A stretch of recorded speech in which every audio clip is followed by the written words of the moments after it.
জোর দিয়ে মানুষ হত্যা মেনে নেওয়া হবে না, হবে না, হবে না। প্রিয় সংগ্রামী যোদ্ধা ভাইয়েরা, আপনাদেরকে স্মরণ করিয়ে দিতে চাই 2013 সালে নিজামী সাইদি মুজাহিদ কাদের মোল্লা আলিয়াস গানসহ যাদেরকে হত্যা করা হয়েছে তার রক্তের নজরানা দেওয়ার জন্য সমগ্র ঢাকার অলিতে গলিতে সকল মানুষ আজ বিস্তার করছে, ঠিক কিনা বলো?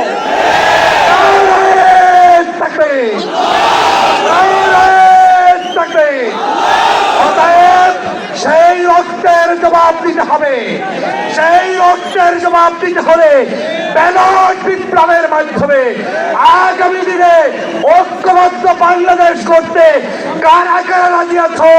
নারায়ণ থাকবে, নারায়ণ থাকবে।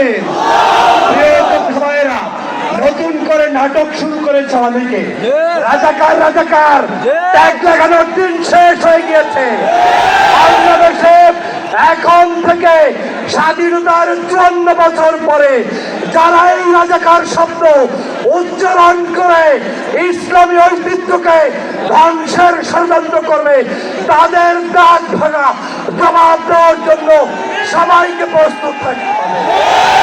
আগামীর বাংলাদেশ কলেমার বাংলাদেশ, আগামীর বাংলাদেশ ইসলামের বাংলাদেশ। আহজাব চিনি না, আলেম ওলামাদের মধ্যে বৈষম্য দেখতে চাই না।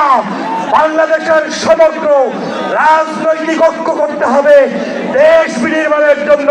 সেই উদাত্ত আহ্বান জানিয়ে জামাতের নেতৃবৃন্দকে আমাকে এখানে সুযোগ দেওয়ার জন্য ধন্যবাদ জানিয়ে বক্তব্য শেষ করছি।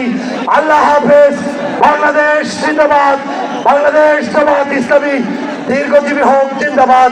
আসসালামু আলাইকুম ওয়া রাহমাতুল্লাহি ওয়া বারাকাতুহু।